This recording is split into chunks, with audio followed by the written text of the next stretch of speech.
Hi, I'm Michael Bradow. What's up? I'm Jeremy Alves. And this is our review of Tusk 2014, written and directed and edited by Kevin Smith. So, we just finished watching it. My second time, Jeremy's first. Yep. Jeremy, any thoughts? Oh, it was entertaining, obviously. Yes. But it was so bad, man. Just from, the plot itself, about Justin Long's character, Wallace, him getting, not kidnapped, but him just wanting a story, and instead of that, Getting turned into a walrus. And the old man just fucks around with him the whole time. Yeah. Walruses never cry. I think I'm about to cry. Yeah.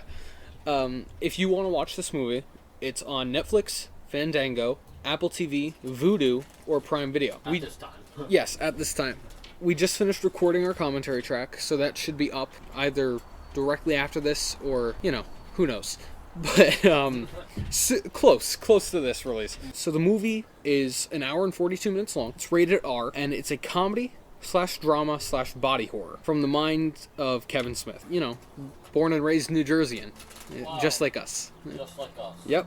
All fucked up minds. The movie had a budget of $3 million. Very low. Yes. Not too low, but for Hollywood. And it bombed in the box office, earning a worldwide budget of only $1,848,317. No good. But that's to be expected when you film the entire movie within 18 days. They started filming on November 4th of 2013 and finished on November 22nd of 2013. I think the makeup is phenomenal, despite what they were given. Yeah. I mean, Justin Long, he had to suffer. Yeah, Justin Long, I think his performance was phenomenal. I think it was great. He really pulled off being a walrus. And the suits were all rubber, which, I can appreciate practical effects. I love practical effects. They're better than CGI. Yeah, CG can be good when used correctly. But practical effects really hit harder to me. A lot of old movies did that. Yeah. Well, they didn't have the technology yet. Of course. But the use of CGI that Ken Smith didn't use in this movie was good. Yeah. I like that. I think the only use of CGI in the entire movie is when the Kill Bill kid cuts off his own leg. Yeah, but I think that was on purpose. Yeah. That was I think it was purposefully bad. So I've got the scores from Rotten Tomatoes, IMDb, and Metacritic. Okay. Rotten Tomatoes, on the tomato meter, rated it 45%. The user score on Rotten Tomatoes was 36%. IMDb gave it a 5.3. And Metacritic hit them with a 55%. Okay, so they're mixed. Yeah, very mixed. The world premiere of the film was September 6th, 2014. Released in LA on September 16th, 2014. The wide theatrical release was 3 days after, on the 19th. And it came to disc/streaming services on December 30th, 2014. Just in time for the movie. Yes. Some of the specs I have written down, just because I figured those could be useful to anyone who cares. It is a color film. The aspect ratio is 2.35:1, and it's AR film. An AR? Yeah, I don't know what that means. I wrote it down. I forgot to write what it actually means, but if you do know, because you're familiar with filming and stuff like that, then feel free to leave in the comments. Let me know how I fucked up. This is one of fucked up for watching it anyway. Yeah. Come on. This is one of Kevin Smith's personal favorite films. I'm surprised he went on with this. Yeah. I'm just really surprised he made something like this. We're coming off a lot of comedies. Zach and Mira made a porno, all that kind of stuff. Jane, Silent Bob. Yeah. A lot. Jersey Girl. The entire film, well, it's set in both Manitoba, Canada, and Los Angeles. So the scenes filmed in Los Angeles were filmed in Los Angeles. So the Los Angeles scenes were filmed in the real life LA. But anything that was set in Manitoba, Canada, was filmed in North Carolina. I don't see a difference between North Carolina and Canada. No, it looks just the same, you know, if you don't really go into detail and stuff. Specifics. Yeah, if you don't go into specifics. You can watch a whole behind-the-scenes documentary hosted by Jay and Silent Bob. Jay and Silent Bob? Yeah. It's called Walrus Yes. It's on YouTube. It's a little shorter than the movie, not by much. It's an hour and 33 minutes. And it's like a whole nother movie. Yeah, and it's all the behind-the-scenes process. So the stars of the film, if you'd like to read those off, read the character and who plays them. Playing Wallace is Justin Long. From Alvin and the Chipmunks, the voice of Alvin. Yeah. So that's where you memorize him from. That's my I most... know him from like many things besides Tusk, which I just saw. Yeah. I mainly know him for Jeepers Creepers, Dodgeball. Yes, Dodgeball. Sadly, Alvin and the Chipmunks. And Zach and Miri Make a Porno. Which is another Kevin Smith film, which I mentioned so many freaking times. In the commentary track. Yes. Here's a fun game. If you're old enough to drink every time he mentions Zach and Miri Make a Porno. Yeah. Honestly, go ahead. Howard Hope, played by Michael Parks. And now you loved him in that. I think he did an excellent job, especially given what he was given, you know? Mm-hmm. He plays a great crazy person. Yeah. I could not find many credits for him. I found one from another Smith film, which was a Western, I believe? Red Dead something? I don't know. It's probably one of his recent. Yeah. You know, I have phone right here. I could literally search it up if I want. Yeah, so could I. I'm just lazy. But so like I said, I couldn't find very many film credits from Michael Parks. But I think he did a phenomenal job. He was at Red State.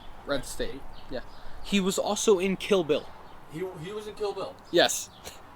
No wonder he referenced it so many times in this freaking movie. Yeah. Okay. Django Unchained, Death Proof. Oh, he was in a lot of Tarantino movies. Quentin Tarantino? Bloodfather. Bloodfather with Mel Gibson, yeah. Dusk Till Dawn. Then came Bronson. The Bible. The Bible? In the beginning. Yeah, so, but Michael Parks, now that you say that, oh, he passed away already? No, rest in peace. Wow. Rest in peace, Michael Parks. I did not know that either. 2017. Yeah, 2017. And on May 9th, which is 2 days from today when we're filming this. That's coincidental. Yeah, that's insane. But you mentioned Tarantino. Yeah, Quentin Tarantino. And it's not very well known, I don't think. But the part of Guy Lapointe, they originally wanted Tarantino to play. Oh, Johnny Depp's character. Yeah, Johnny Depp's character. They originally wanted Tarantino to play that part, and Tarantino turned it down. I think he read the script and said, fuck no, I'm not doing this. Yeah. I'm pretty sure he was busy with other things, and then they got... What year was it, 2014? Yeah. He was probably busy with the Hateful Eight. Yeah, probably. So, next cast member? We got Teddy, played by I See Dead People, Haley Joel Osment. Yeah, the little kid from The Sixth Sense. You know, the classic, I see dead people. Honestly, I think he's a great actor, but if you say his name, The Sixth Sense is the only thing that's going to pop up. Yeah, either The Sixth Sense or the fact that he's the brother of Emily Osment from both Young and Hungry and also Lily on Hannah Montana. Yeah. But he does a good job in the movie. I just personally, he doesn't look the part for a horror movie. He should have. Like, especially as an adult. Because if you look at Haley Joel Osment as an adult, his eyes and nose stayed the same, but the rest of him grew up. So if you compare The Sixth Sense to Tusk, for example, you can see that his eyes and nose are like the same, but everything else has changed. Yeah, I mean, he hasn't changed. Yeah, no. He does a good job, though, portraying Teddy. Hitting all of Teddy's character beats, you know, all the subtle things that he does, like when they're in the police station. I think he did a good job. I would definitely want to see him in another film. I wouldn't mind seeing him again. Again, he's not a bad actor. I'm just saying that when you say his name, The Sixth Sense is just gonna pop up. It's the first thing you think of. I think that was his first major role. He won an Oscar for it. No, he didn't win. He was nominated. No, he was nominated? No.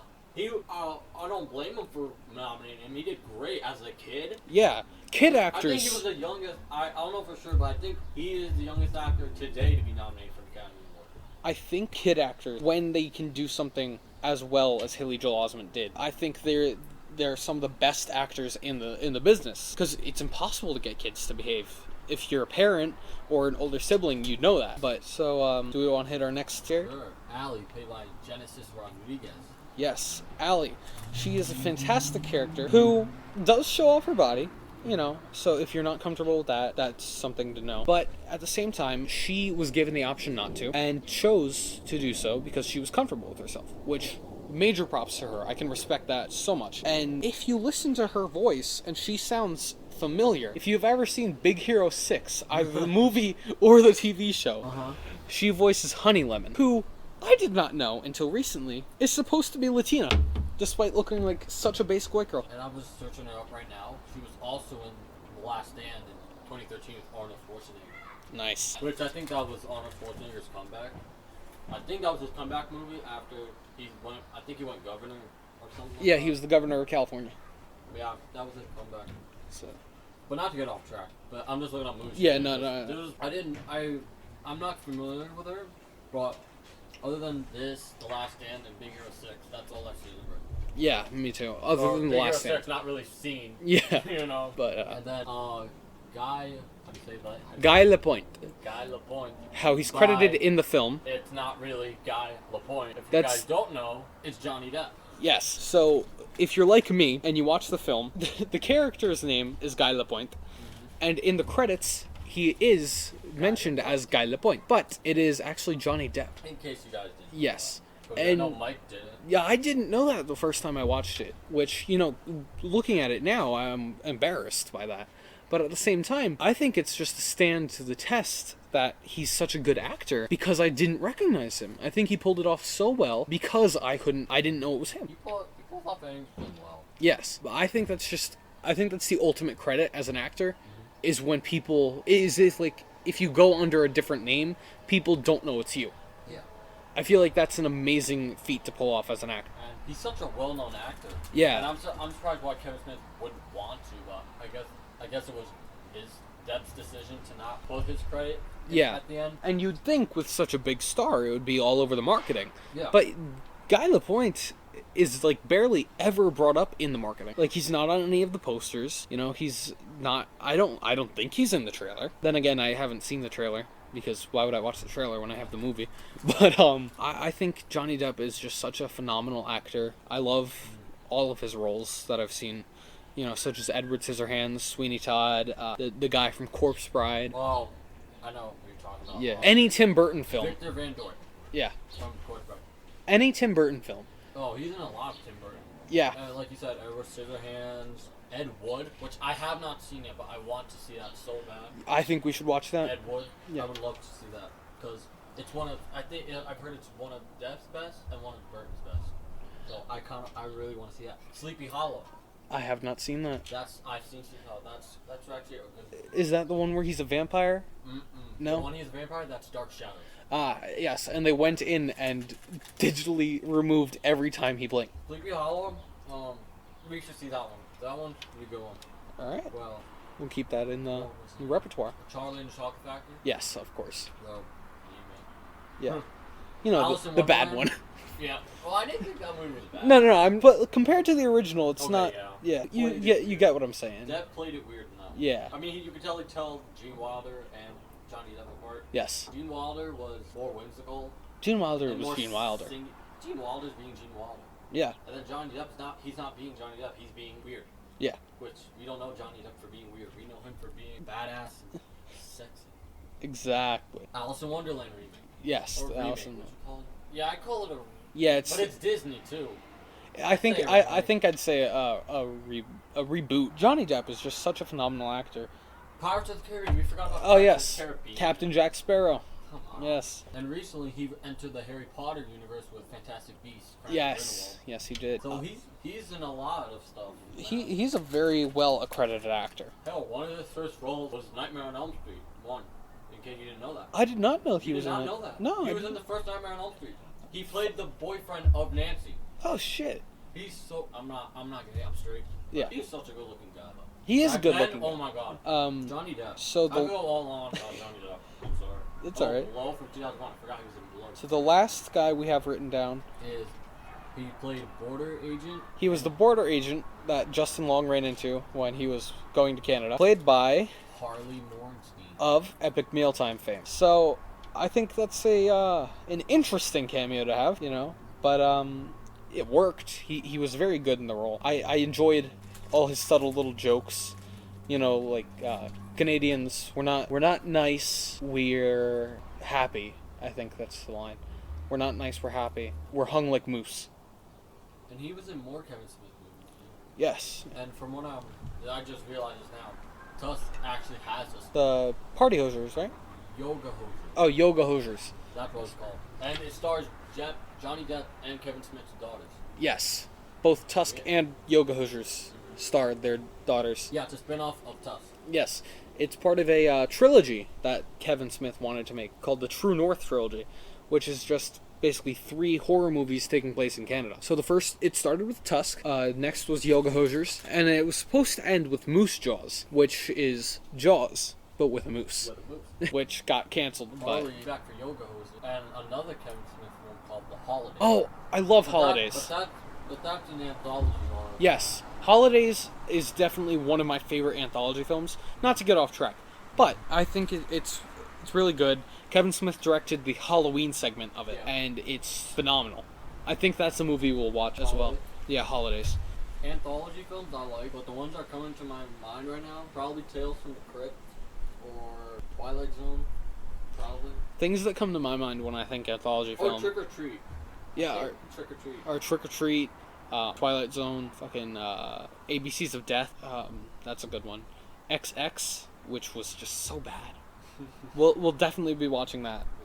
Just to shit on it. Just thank you. Thanks for making me go home and cry thinking about what to watch that. Thanks. And did you know Harley was also in Smosh the movie? Yes. I did not know. I haven't seen Smosh the movie since it came out. I don't remember anything about it. Yeah, well, that one's jam-packed with YouTube cameos. Yeah. So I wouldn't remember. I wasn't big on YouTube then. That's fair. You're also a movie buff guy, so. Alright, just for the cast that you wrote down. Yeah, because the rest of them aren't really that important. It's a lot of background people. I think the only other 2 characters worth mentioning are the clerks, who aren't even named. It's Girl Clerk number 1 and Girl Clerk number 2, played by Kevin Smith's daughter and Johnny Depp's daughter, respectively. Do we want to give a quick synopsis of the film? Like, a quick plot summary? You can do that, sure. So, you want to do background information real quick before we start that? Like how it started, how the idea started? Sure. From what I remembered, it started as a podcast, I think. Yeah, it was an idea on Smodcast, the podcast that Kevin Smith does, and it was the 259th episode called The Walrus and the Carpenter, where they had this idea about, a guy who turns another guy into a walrus. And they went through this entire fucking movie on the podcast in their head, just making it up on the spot. And they asked their fans if they would like to see that as an actual film. So to tweet at Kevin Smith saying, Walrus yes, or Walrus no. Hence the name of the behind the scenes being Walrus yes. He got, I don't remember how many votes exactly, but they were all Walrus yes. He got 1 Walrus no. 1. Yes. And that Walrus no was accompanied by the statement, I'm actually Walrus yes, but I support the democratic process. Now, would you say Tusk is more of a comedy or horror? It's so much more comedy. Comedy, right? It has the horror elements, I'll give it that. Such as, the whole drugging idea and the kidnapping and the body horror. But It's more comedy. Yeah, there's so many more laughable moments than scared moments. Like, if you listen to our commentary track, which we just recorded, you'll hear us laughing more than anything else. Not being scared. Yeah, like... Not scary. It's not an intimidating film. Like, the process alone is just fucking insane. So, like I said, this movie started on a podcast and was built up, like, supported by fans on Twitter, and then Smith wrote it, and they filmed it in the 18 days, like I said. Rushed. Yeah. But I think that, even for being rushed, who's credited with the special effects? Robert Kurtzman, Creature Crop. Corpse. Corpse. Yeah. Why the hell I said Crops?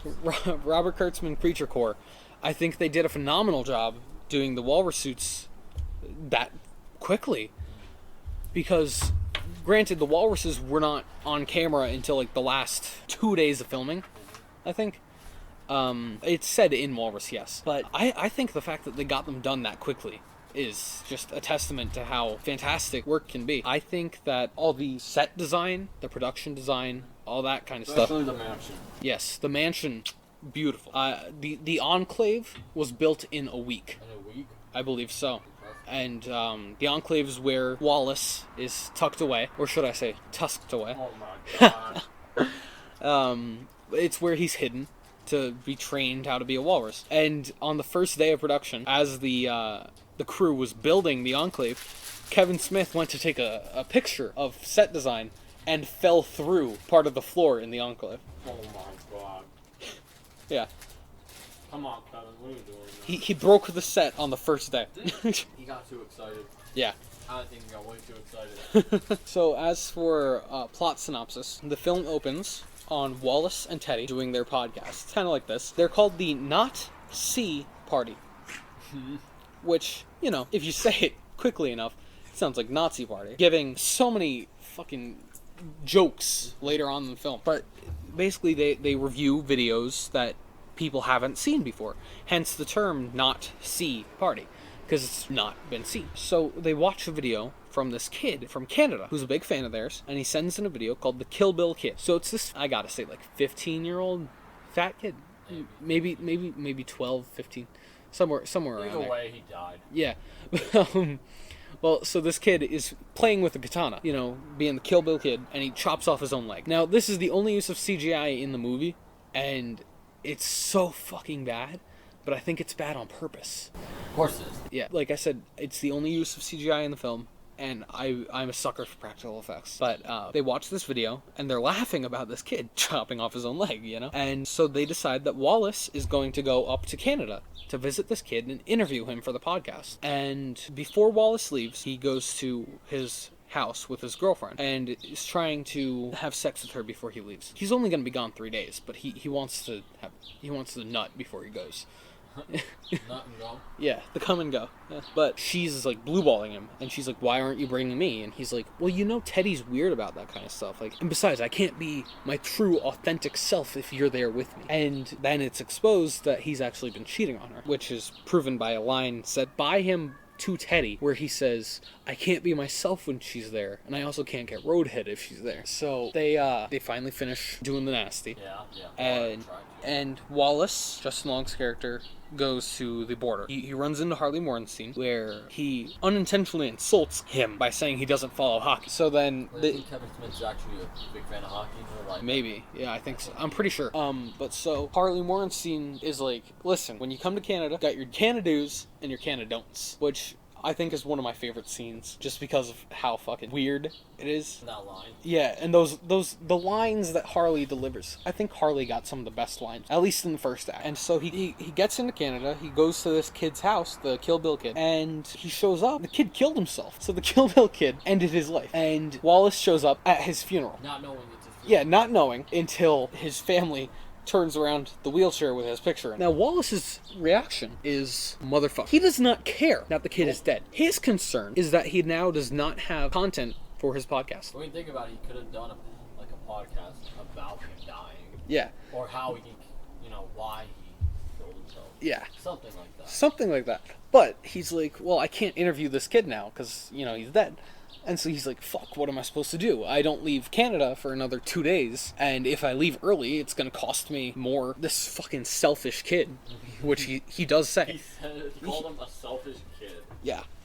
So he's at a bar, and he goes to the bathroom, and he gets bathroom. No. Nah. While he's standing at the urinal, he sees a sign on a bulletin board. It's from an old man named Howard Howe, played by Michael Parks, and it says, "I am looking for someone to help me out because I'm paraplegic. I need help around the house. I'll give you a free room to stay in, and I'll tell you stories from my old seafaring days," because he used to be in the Navy.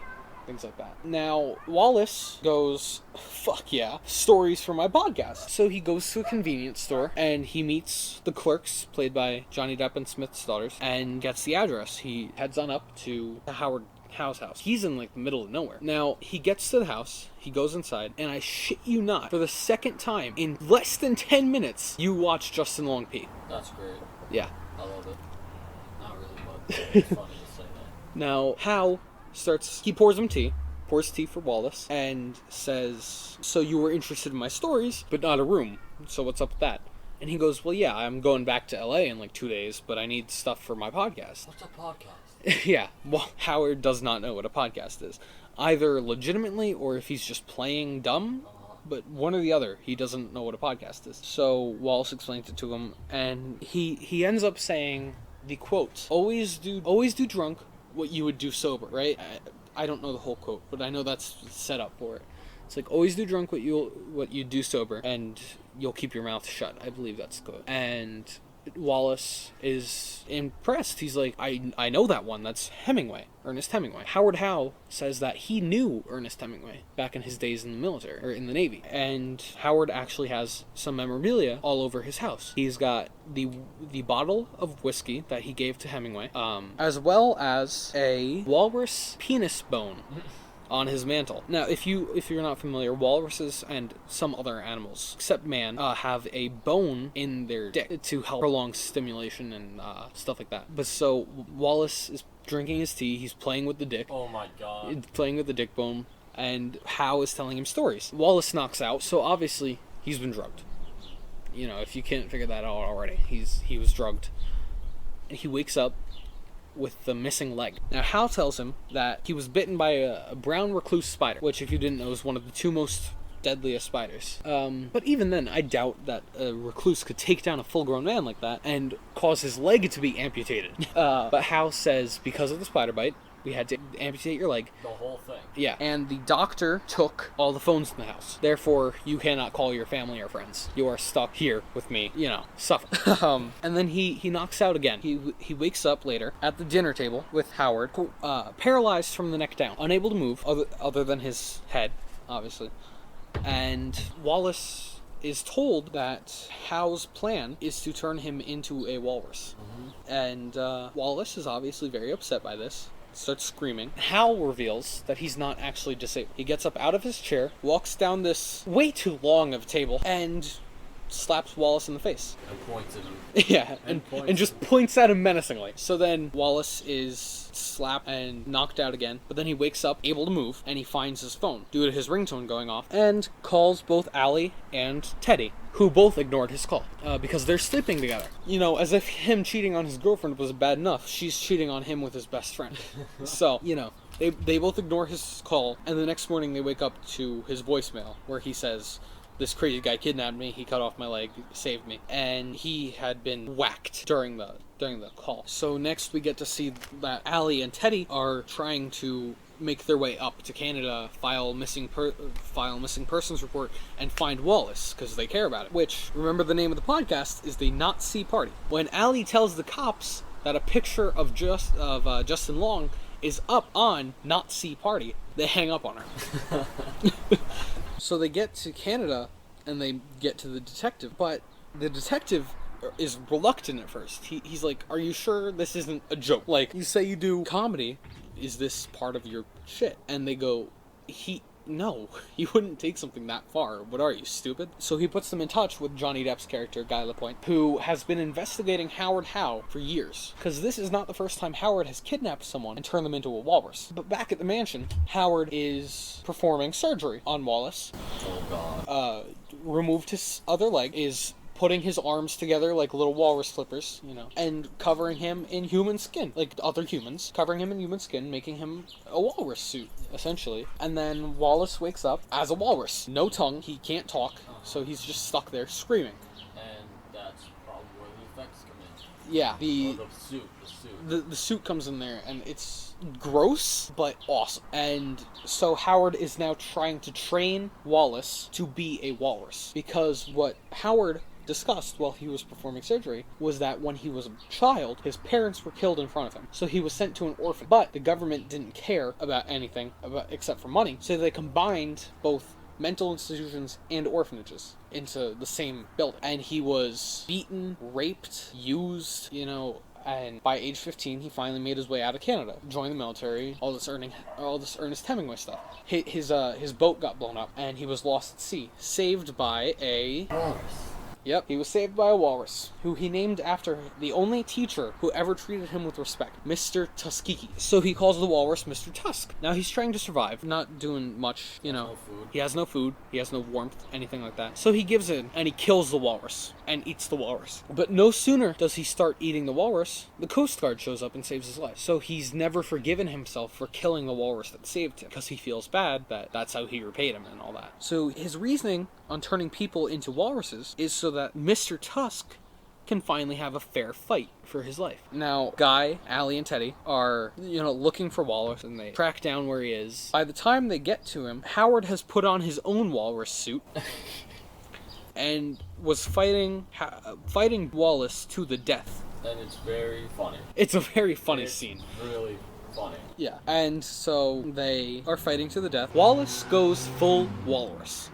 He gives into his animal instincts and fucking murders Howard. Right after he murders Howard, Allie and Teddy find him. And Guy comes in after and points a gun at Wallace. Now, obviously you're thinking, fuck, put the guy out of his misery. Or are they gonna find a way to reverse Walrus and make him a person again? It cuts to black, and it's now a year later. Allie and Teddy have now been going out, and they come back to Manitoba to an animal preserve. They're carrying a newspaper, which has a fish in it, and they find Wallace, and they feed him the fish, and they leave after Allie gives a heartfelt "I love you." Wallace has a flashback to a story that Allie told, where when she fell in love with him, he would cry at Winnie the Pooh and stuff like that, and she misses that Wallace that she fell in love with. And he goes, well, I'm also a lot older now, crying's for idiots, and she goes, I'll always remember when my grandmother died, my grandfather was crying, and I said to him, Grandpa, don't cry, and he said, no, it's good to cry, it separates us from the animals. That's a really good quote.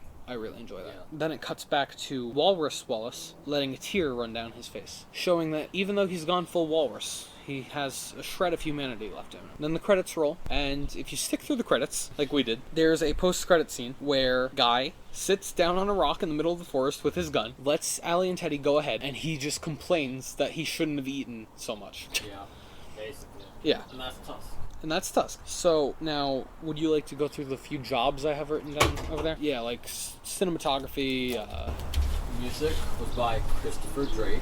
And the music was phenomenal. You gotta admit, it was one of the best things of the movie. It held everything together. It played when it was supposed to play. It kept going. It was good. Cinematography was by James Laxton. Cinematography was quite. I thoroughly enjoyed all the angles and the shots. I've seen better cinematography, but for this little comedy art. Well, yeah, but also for a low budget. $3 million. For a low budget comedy body horror. Yeah. Cinematography was thoroughly enjoyable. Production design by John D.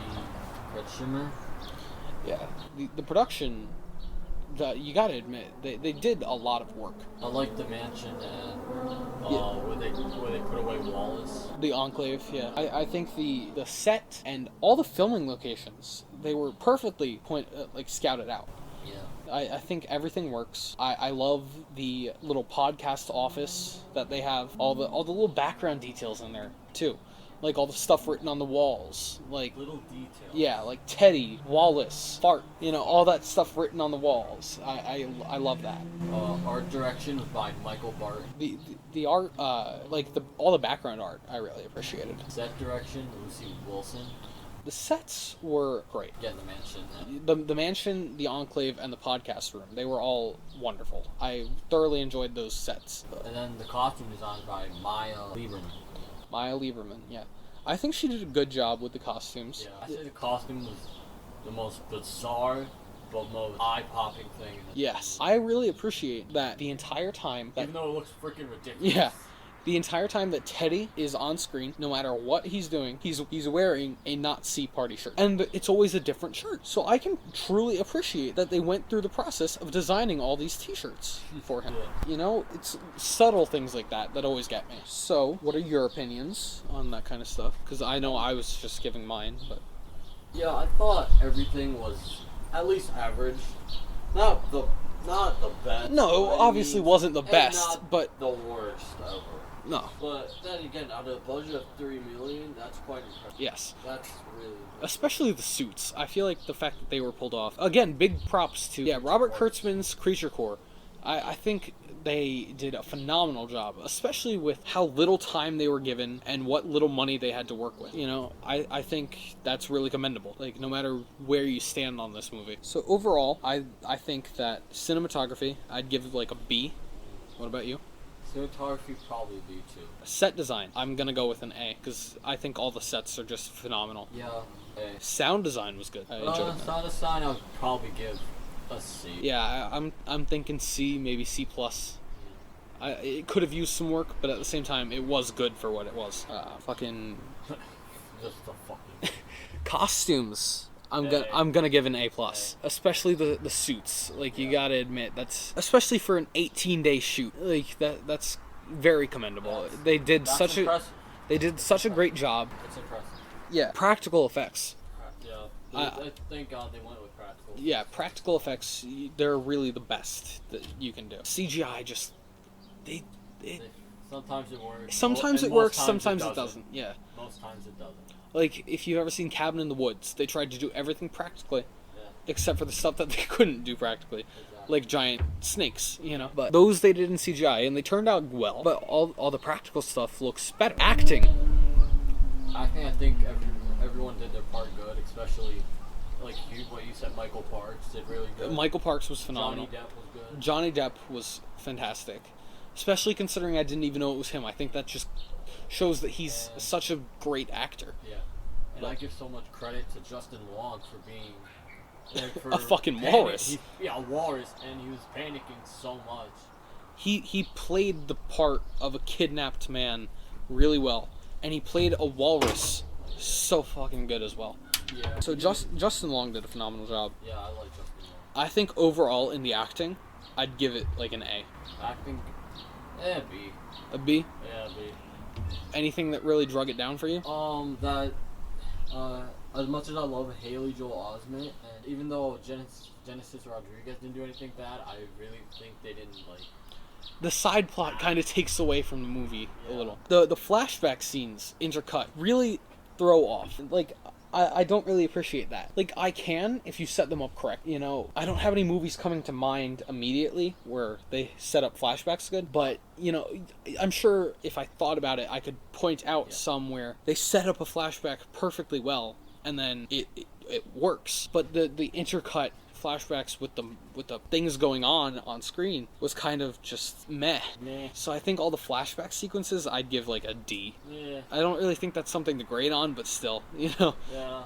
I'll probably just leave that blank. Yeah. I'll leave that blank. You know what really threw me off though? My least favorite part of the entire movie is, I think it's a great quote. I think it's a great scene. Yeah. But it should have happened way earlier in the film, not directly before it happened. Which part is this? It's okay to cry. It's what separates us from the animals. Oh, right before the ending. That should not have been played directly before the ending for the first time. That's what you think?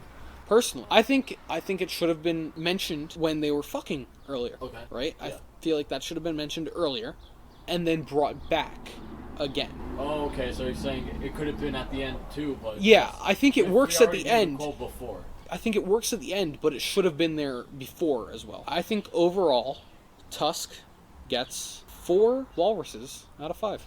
For me, Tusk will probably get 3 out of 5, maybe 2.5. Maybe 2.5, yeah. But I enjoyed it. It was again, bro. If we're rating it for it being a movie, it's not anywhere great. No. But it's not the worst.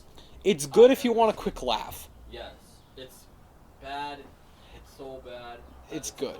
Yeah, the perfect description of it. To sum it up, it's so bad, it's good. And if you check out the documentary on YouTube, the first line of the description says, because it came out last year, it says, 5 years ago, Kevin Smith tried to end his career with the worst movie ever made. Tusk. Yeah, I found this movie on YouTube because I saw a commentary person discuss it, and I thought that it was just fucking great. So I was bored during quarantine, so I turned it on. And I gotta say, it's one of my favorite things to do now, to just shit on this movie and tell more people about it. Oh my god. So I'm glad that I was here for your first time watching it. Thank you for showing me it. Now You're I have welcome. another Kevin Smith movie that I can remember. Not rewatch, but remember. Not rewatch, but I will definitely remember it. And what a great way to do a first episode of Bradow's Blockbusters. Yeah. You know, I think A movie about a podcaster getting a trapped mo- by an old man into a walrus.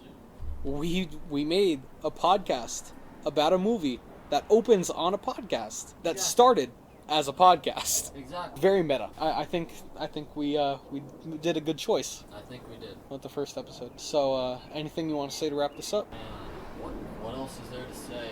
Walruses. Walruses. Just walruses. Yep, fucking walruses, bro. God damn it. Make sure to like if you liked, subscribe, Share. with whoever you think needs Whoever you it. think it's gonna last this fucking long. Oh my. So it was good watching this with you. Good shitting on it, you know. Yes, sir.